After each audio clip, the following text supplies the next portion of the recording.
All right, everybody. Welcome back to Thanks for Sharing. We'll be real here. David dipped, okay? So, David, if you ever do listen to this, right, Allie? He dipped. He just, he wanted to go eat some food, and we're going to call him out on that, because, I don't know. I might have some sort of feelings. Not sharing. You know? Yeah, he's not. He's not being spiritual. He's a little hungry, maybe a little tired, a little angry. But yeah, I mean, how are you, Allie? How are you doing today? I'm okay. And I say the term okay because, like, that's what I am, and that's fine. Like, that's okay. I don't know. Like, I'm better than I was last week. I'm better than I was yesterday, I can say. But, yeah, I'm okay. I'm trying to just go through the motions of this new situation that we're all living in, not trying to go too far in the future or go too far in the past where I'm like, it wasn't like this before, just like learn to try to adapt to this new way of existing without, catching too many feelings or having too many opinions about it. I did get a little, I don't know, like, I love people's opinions and I love how people have different views on everything, but sometimes I hate that we use like social media as like a platform to just vomit it everywhere all the time, all day. So like I've just been trying to like take a step back from Facebook and Instagram and, those rabbit holes of comments on some stuff that I don't agree with or stuff I do agree with, looking for people that disagree, that's about where I'm at. I'm just trying to like live in the moment.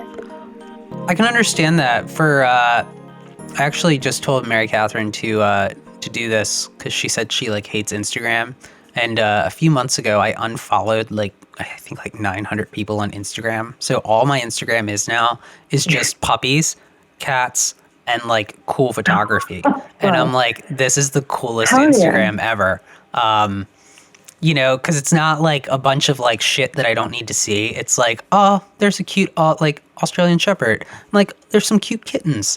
And oh, cool, like some cool like photography, like and some like models posing in ways I wouldn't like normally compose a shot, or like cool landscapes. So yeah, I don't know. I get you with like the Facebook stuff because that shit can be toxic. Like that's why I deleted my old Facebook and created a new one. Is like what you're just saying. Like that shit's toxic.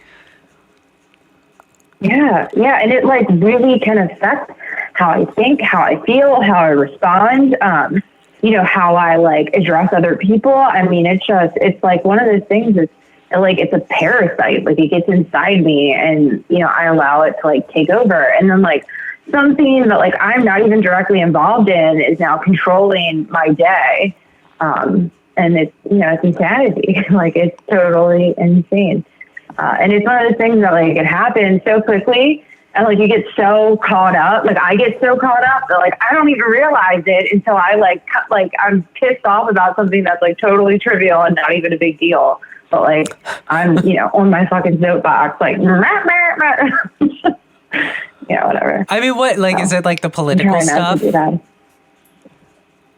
Just the political stuff. Like everybody's a fucking doctor nowadays, right? Like everybody's like I can't even pronounce the word, but like everybody researches disease and is an infectious disease expert. And, it's like, it's really common. It kind of like, it's one of those things that like, we grew up in this culture of like Yelp and, you have it your way and we want to know what you think. And that's really great for like Amazon and like places where it's like they want your review. But like when it comes to like, your opinion about something, like you don't have to like share that with everybody. My dad, man, when I was little, my dad used to say, Allie, opinions are like assholes. Everybody has one, but nobody wants to see yours. Like maybe some, right? Maybe some. I mean, to each their own, right? But like, I don't want to. And like him saying that has like it just rings true to this day. And it's kind of like it's it's sad to me that like we live, this is like what's going on in the world, right? Yeah. Like I just, try not to let it affect me too much. So let me ask you a question, because you, excuse me, you mentioned something about it last week, and I know you work in the medical field. I know my anxiety levels, right, and stress levels with like, I went to the grocery store today, and I haven't showered yet since going to the grocery store because, I was on calls all day, and then like my wife and I had to go to the grocery store, and then I had to eat dinner before doing the podcast, and I'm like still consciously like, I want to shower. Like I was like around all these like random people, but like you're in a medical setting. Like what's your stress levels like and anxiety about that? It's one of those things, like it comes in waves. Like sometimes it's super, like it's the only way to describe it. Sometimes it like crashes down and it's super intense and I feel like I can't stand up. And other times like it's just a little bit of like a flutter and it's not, it doesn't have all this crazy energy behind it or there's no great force. But like it definitely like I'm a very empathetic person. Like I've always worn my heart on my sleeve. If you hurt, I hurt. If you're happy, I'm happy. I don't like gauge my own happiness based off of your feelings, but like I've always been able to feel what others feel or like have some level of empathy. And I've always been really sensitive to when people are sick, but like with this kind of like new sickness where it's not, we don't know a lot about it. And a lot of people are like on ventilators and they're not able to breathe for themselves. It's like scary. It's beyond like an empathetic kind of thing. It's more of like a fear. Like it's scary. It's unknown. It's new. And like anxiety is, I can say like every night I go to bed and my first thought when I get in bed is usually like, fuck, I don't want to go back to work tomorrow. Right. Like, and then when I wake up, I'm like, fuck, I don't want to go into work. But like, I show up and try to do my job to the best of my ability. I try to be really conscious and mindful when I'm at work and like what I'm touching and what I'm doing and who I'm around. And like, if, I'm like around patients that are very sick, I try to, I do my due diligence. I wear my PPE. And I come home and I do shower right away just because I don't bring my shoes in the house.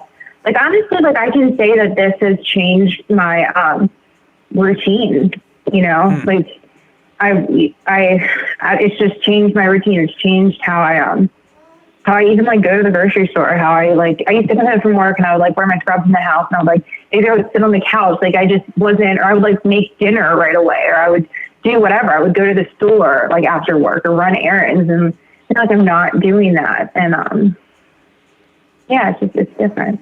So like you're a lot more cautious now, like with like. Yeah. That's more like mindful too of like, before I would be like, oh, like they have the flu. Like, I would wear the proper PPE, but now I'm like, if I had a patient with the flu, I would still wear my shoes in my home. Does that make sense? Like now I'm like not even wearing, like I don't like wearing my shoes all around the house. I try to have like a shoeless house because I'm just weird like that. No, no, you're not weird. I don't even bring my shoes like past the door.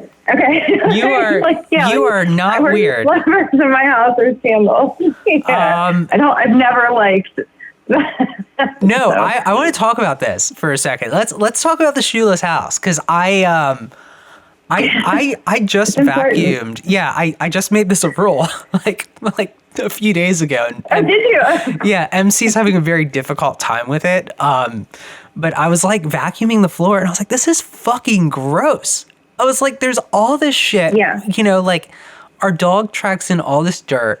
And, where are we walking? We're walking in all these gross places and we're bringing all this gross shit into our house. And then we're taking our shoes off and walking in like our socks and our bare feet around I don't know. I want my home to be like somewhat clean.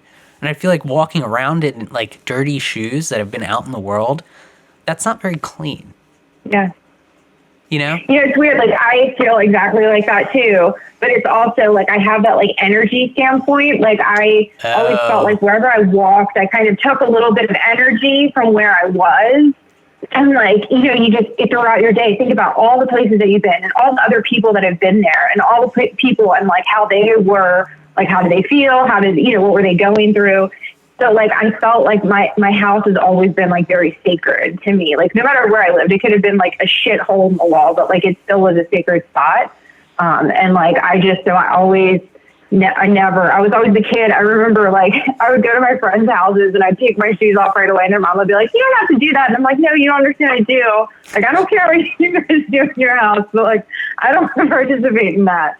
And like, yeah, like growing up, like even in my house now, like you can barely open the door. Like we have an entryway and you can barely open the door without like hitting like tens of shoes because I have my shoes that I take off and then I have sandals that I put on and, I usually have multiple sandals. So whatever. But yeah, it's like, it is, it comes from, I'm a girl and I like things of many. So yeah, but like it goes with like, what am I walking in? Like, what all of that, like germs, energy, whatever.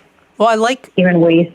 Yeah. I like the energy. I mean, I do believe in like Feng Shui. And like, I as much as I am, me too. Yeah, as much as I'm like, I can be, and we'll talk more about like the spiritual awakening a little bit later, but like, as much as I can be kind of like cynical when it comes to the spiritual stuff, that's more just like to push people to like, and push myself to believe in different types of things. Like, I do believe in energy. And yeah, you carry around like different types of energy and you bring energy from other people, you take on that energy, places have energy, and yeah, I mean, bringing a piece of that with you makes sense. And then you leave it in your home and you walk around your home and your home's just all fucked up with energy. Like, I can get down with that. Yeah. Yeah, exactly. Like, that's how I try to look at like everything. Like, I've always known about energy, but like, I didn't realize the physics side of it until like I was an adult and I realized that like, hey, physics is really fucking cool. Like I kind of have incorporated both of those concepts like into how I like live my life, my daily life. And I also am like big into Feng Shui. That's like been a new discovery for me. Like I love Feng Shui. Like I always kind of subconsciously knew like, oh, the bed doesn't feel right here. Or like, oh, this dresser doesn't feel right here. Or this color, whatever, just doesn't get like, it doesn't feel right. But like, I didn't realize it was actually like the Feng Shui energy behind what I was saying when it doesn't feel right. So yeah. Oh my God, you gotta come over to my house, man. I have like spent so much time just like, not trying, but like being consciously aware of like the feng shui of the room, of the house, of the layout and everything. Yeah. It's important, like the flow of a house, like how you move about it and get from place to place. Like what is in a space, how that space functions, like all of those things are just really important.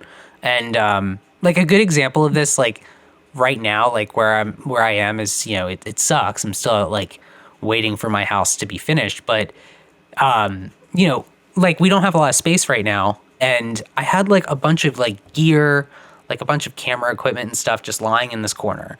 And it was just there because I had moved some other stuff to make the room flow better, but I just left this corner kind of like cluttered.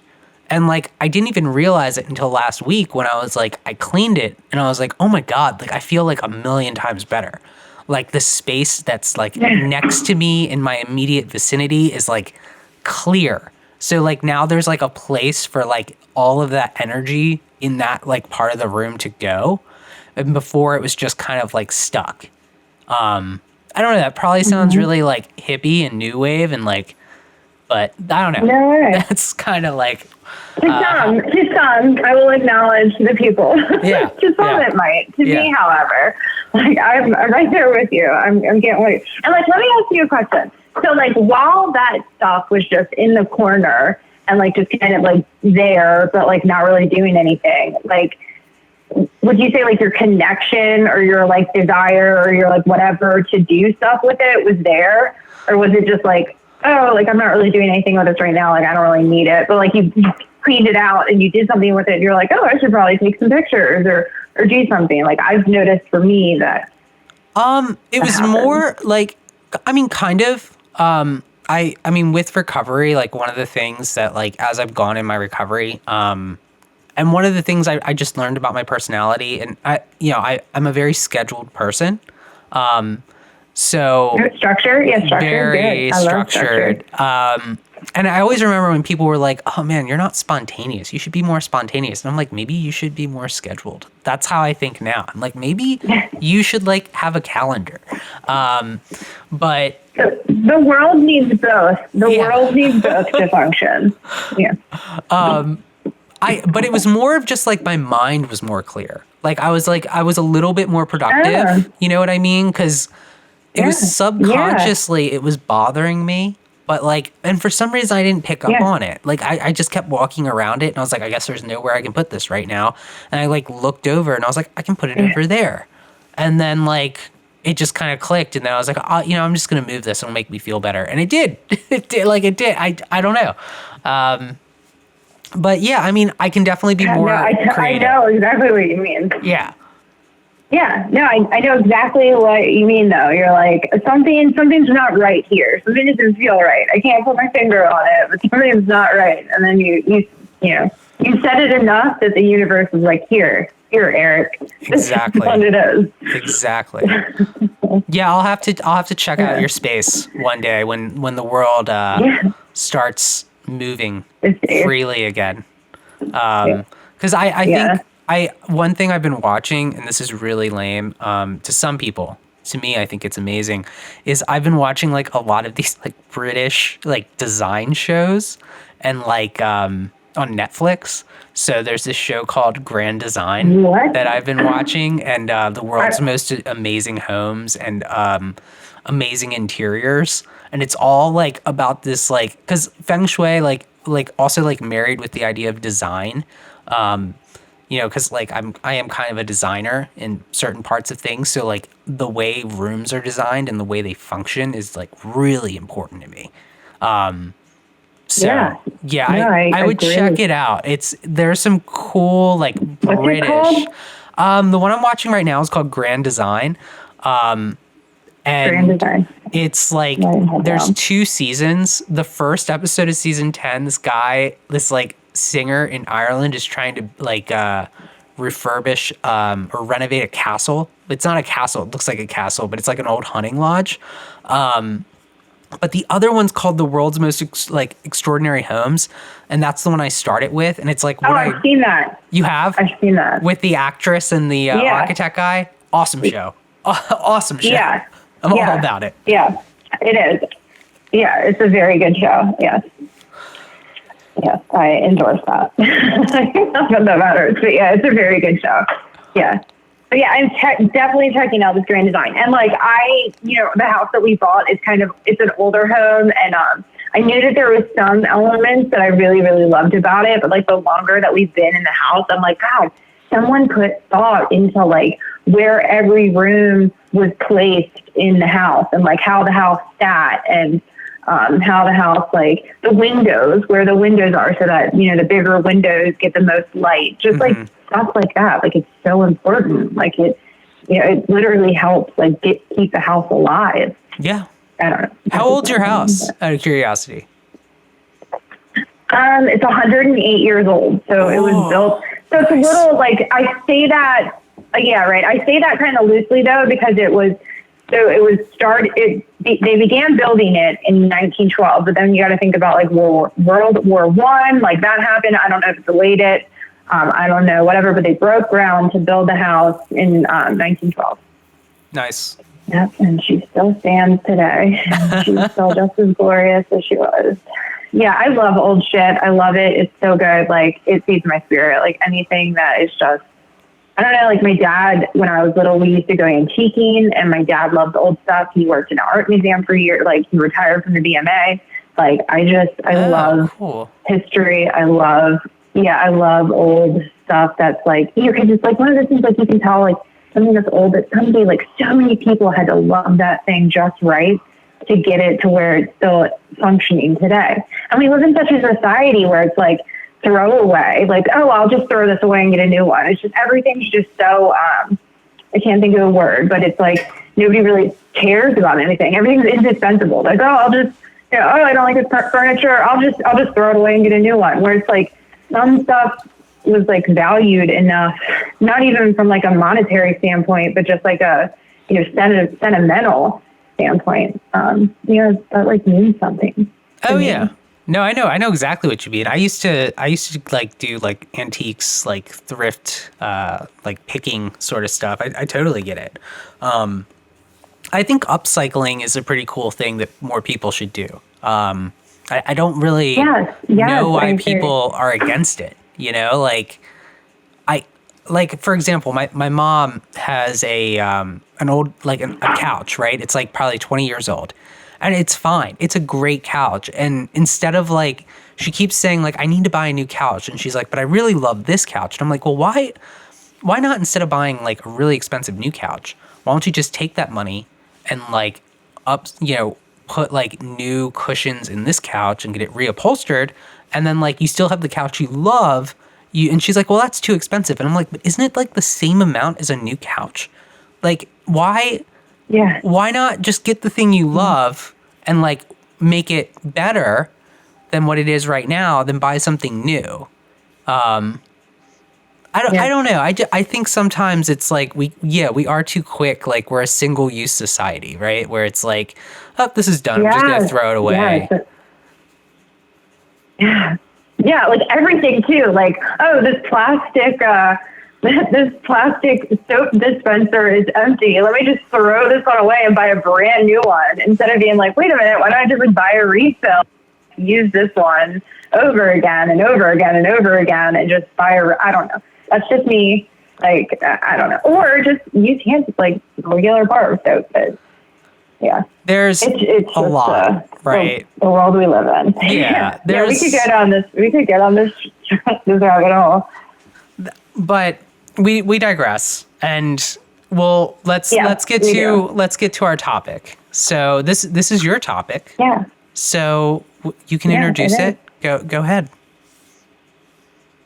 All right, so I guess we were just going to talk about like a spiritual awakening, right? Because I feel like everybody, if you've been in a 12-step fellowship and you've worked all 12 steps, basically the end result of working all 12 steps is you have a spiritual awakening. For me, right, this is my result. I had a spiritual awakening. I became like my primary purpose is to carry the message, and the message is the spiritual awakening that I have now had.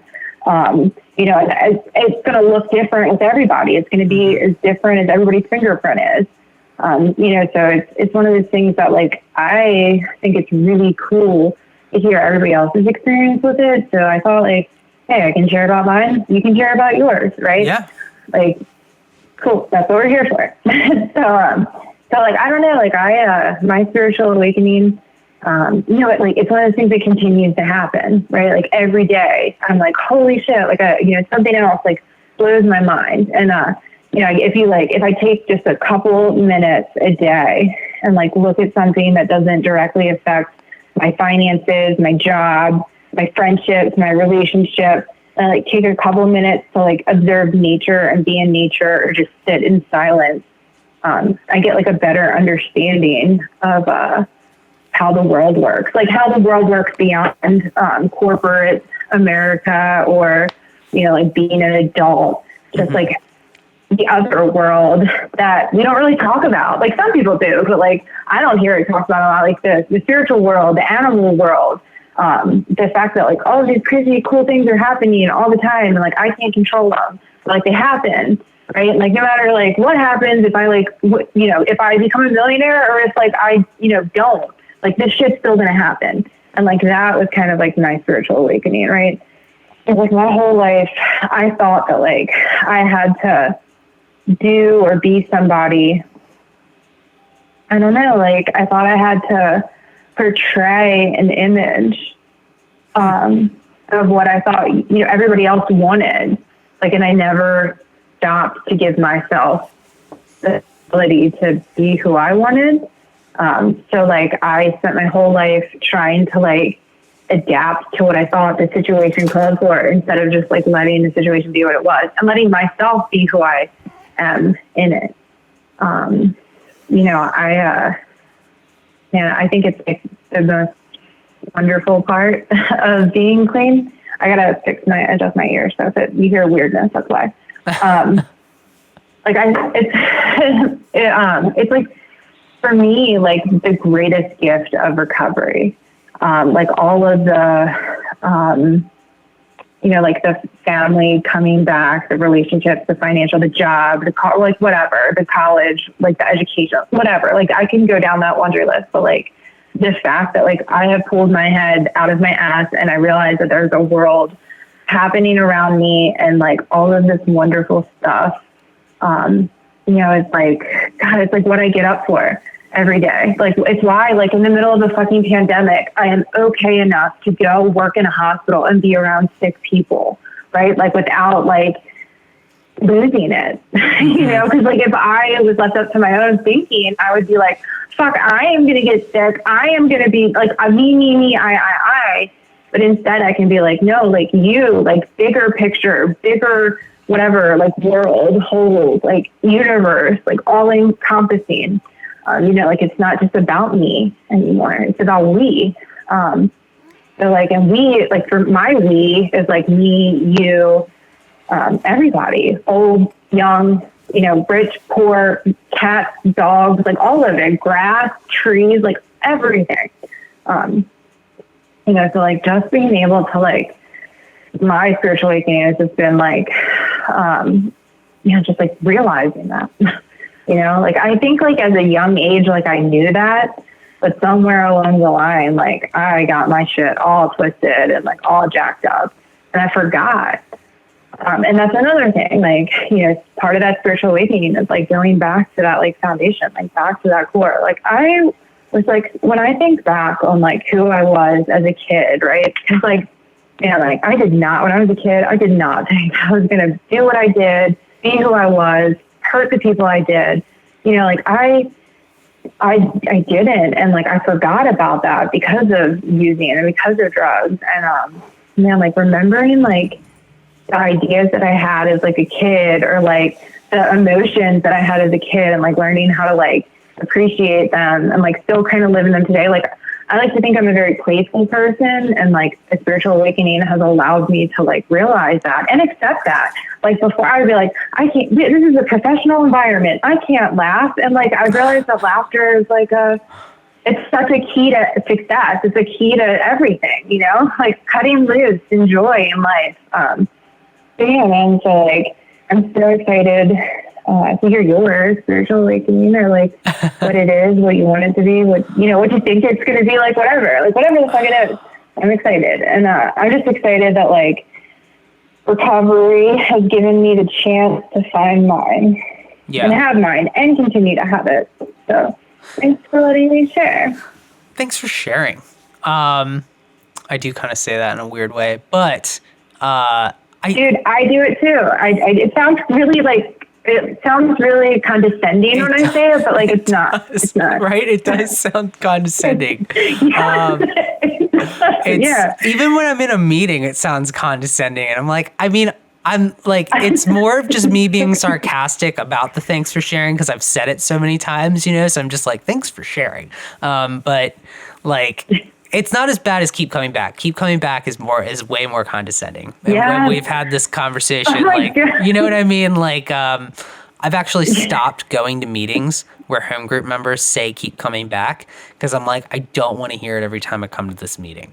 And that's my shit. I don't know. The only time sorry to interrupt you, but the only time I say it is when someone's new. The only time I'm guilty, because I need to own my shit, right? So I'm guilty of saying keep coming back, but it's only when like someone is brand new, right? And they're like, they raise their hand, they muster up the fucking courage to raise their hand. They say whatever shit they say. You can tell it's awkward. They don't know. They apologize a bunch. It's just whatever. And like, you can tell they're like, I'm just going to shut up now. Like, I don't really know. I'm like, I'll be like, thanks for sharing. Keep coming back, just to like kind of give that little like nudge of encouragement. Like, yeah, man, keep coming back. Whatever. So that's my guilty. Well, I say it. But that's okay. That's like when you're supposed to say it. But when like, someone with like 7 years is sharing about like, working their ninth step and someone's like, keep coming back. I'm like, can you stop, please? Like, you don't need to say that. Like, fuck you. Come on. They're going to come back. Yeah.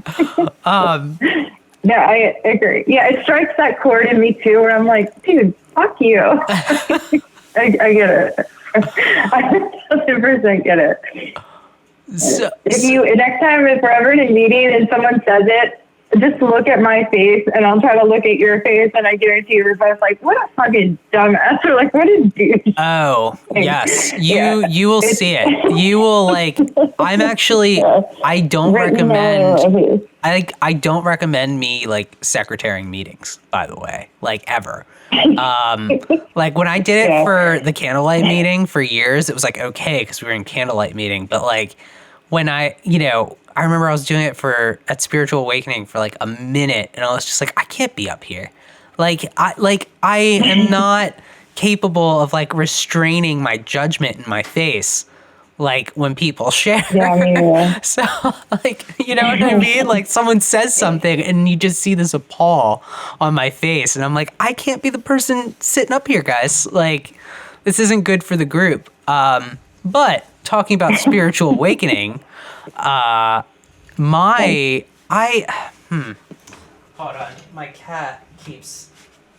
cats have been very, very rambunctious today. I kind of like what you said about your spiritual awakening, where, it's kind of like where you were saying that, you were always trying to be what people wanted you to be and not who you wanted to be. And that's kind of how your spiritual awakening was, when like you started to like focus more on who you wanted to be. I think like, I don't know, there's no hallelujah moment for me, right? And I think so the way I'll kind of explain this, and I've talked to people like a little bit about this, but I think it's important, because if you're waiting at the end of, the steps for some moment of revelation, it might not happen, right? Like, and that's okay. So like, I don't have some hallelujah moment. I don't have like some like grand, I don't know, like something from the heavens talking to me. But what I do have, and I guess something I've been trying to do with like reading like recovery literature and trying to be like, I guess more open-minded would be a way of looking at it, but I've been less judgmental of the words for my own recovery. I am judgmental of the words because I believe words for people who are new is like, it's very important. But, as I'm reading this stuff in more of a scholarly, like trying to understand it sort of way, where instead of like, I'm not reading the book necessarily for the recovery part, I'm reading it to like understand the actual format and the program and the process. Like, of course, I'm incorporating it into my life where I see fit, but I want to understand each process so I can like get the best understanding of, how it all works. But I think when you're working like a program, one of the things that's amazing that happens during a spiritual awakening is it isn't at the end of the steps. It's like a process. So each step that we go on, I feel like we get like a little bit better. And it's when you look back at where you started, right? And you're like, holy shit, like, look at how far I've come. I mean, we've all been around for a while, right? Like, it's like, it's been years, and it's hard for me to relate to a newcomer now. It's hard. Yeah. You know what I mean? Like it's really hard. And, and like, I mean, I have a few relapses, but still like even my relapses, like as bad as they like were and as bad as they got, I didn't get that desperation that I did when I first came around, like, almost like 8 years ago, like 8 years ago. So it's like, that spiritual awakening is like, all right, so this is where I was, and this is where I am now. And like, look at how much better I am. Look at the relationships I've been able to build with people. Look at like what I am doing to help people. You know, how am I reacting to people? You know, it's like where I would have like screamed at someone before. Now I'm like, you know, let's try to talk about this. And I think it's those little moments that make the bigger picture. Like I think of it as like this like collage of all these little moments that make up the big moment. Because I know for me, there isn't going to be something grandiose. Maybe there is. Who knows, you know? Yeah. It could happen. But I'm never... Yeah, anything can happen. Right? I'm not going to say it won't, but I think all the little moments, and like for people who don't want to subscribe to like... Because I mean, I'm still like, when I read certain literature, I'm like, I don't want... Like, the way I was brought up, like, it does... I'm like, this is lame because like the way I was brought up, I wouldn't get down with this. And I know a lot of people have left the program because of the spiritual awakening, like the implication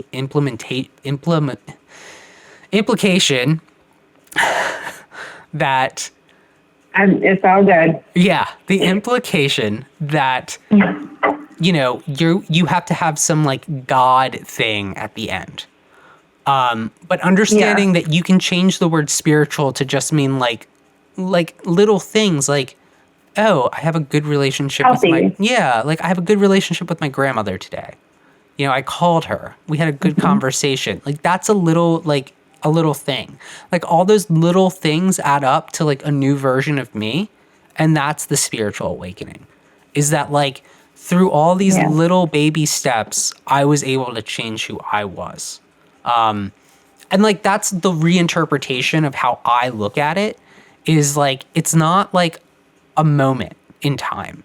It's a journey to where we get to the spiritual awakening. 'Cause I feel like a lot of people, if it's a moment, if it's like this like thing where it's like, you know, on this day at like noon, I'm going to have a spiritual awakening.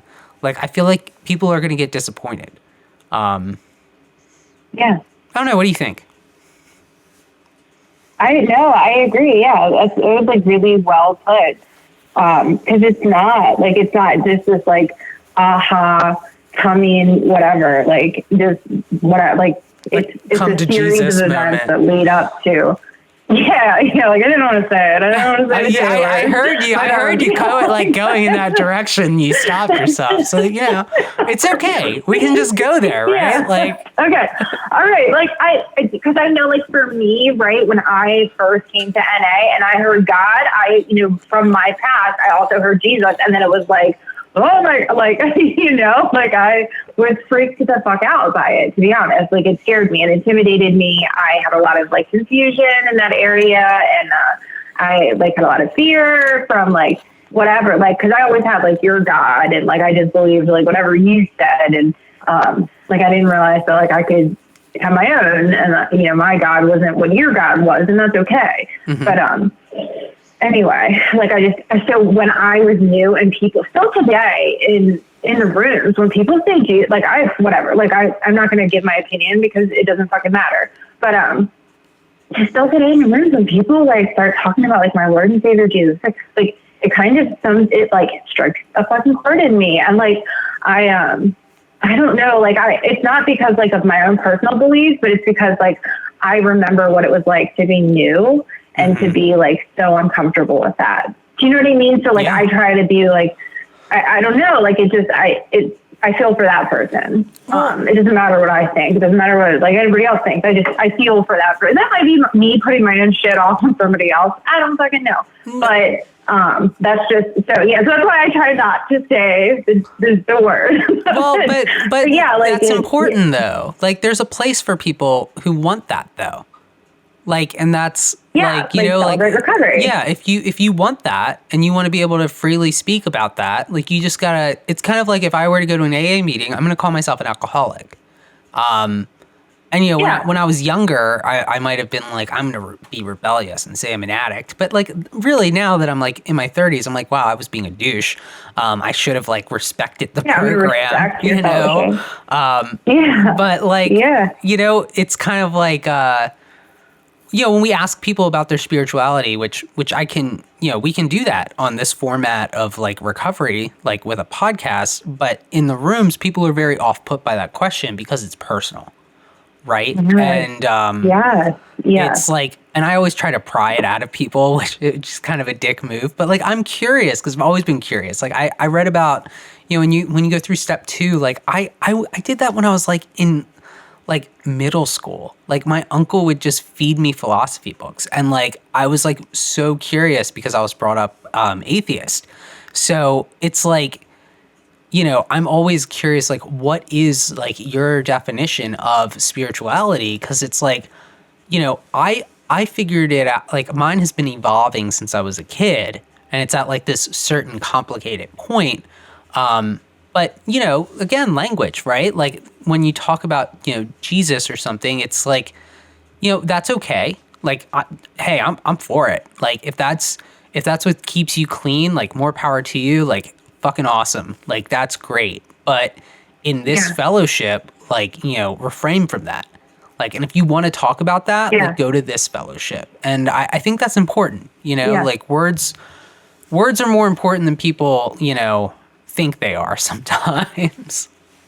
God, yes, words matter. I like, oh my God, like I even try to explain this to my husband. I'm like, words are so important. They have meaning, and those meanings have implications.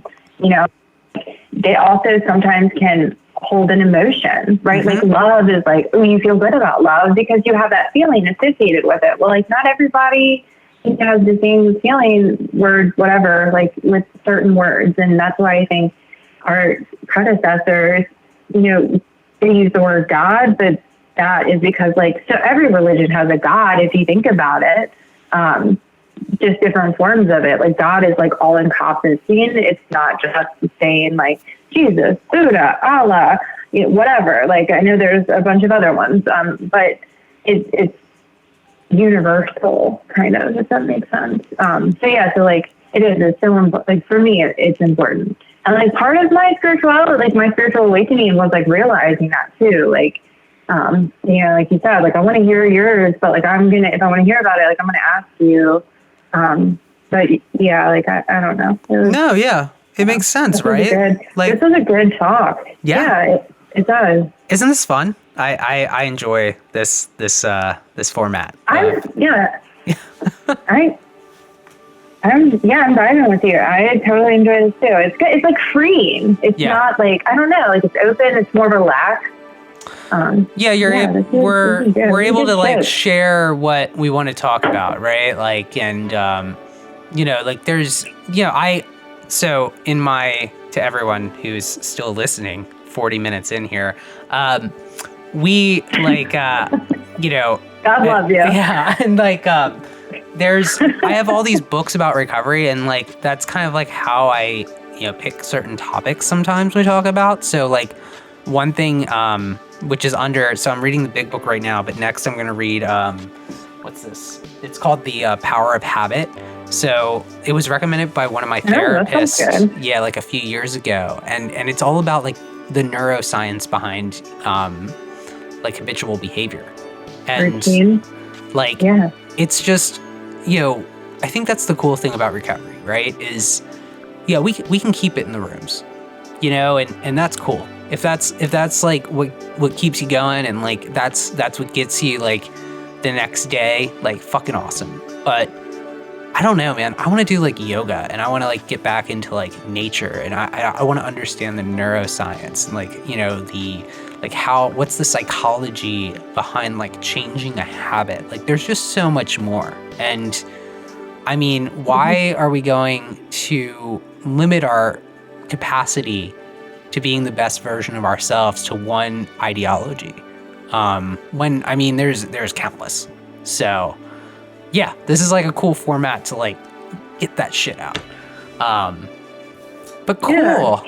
Yeah. This was fun, Allie. I had a good time on this episode of Thanks for Sharing. Do you have anything else? I did as well. No, man. I just thought this was very nice, and I look forward to having many more like this. Cool. So this was great. Well, 40 minutes well spent. Let me just say, thanks for sharing. And thank you for sharing. And for everyone still listening, please, as you all know, check out the website, check out the Patreon, check out all of our social media accounts, our YouTube page. Our blog should be coming out soon if I am able to create it by the release date. You will be.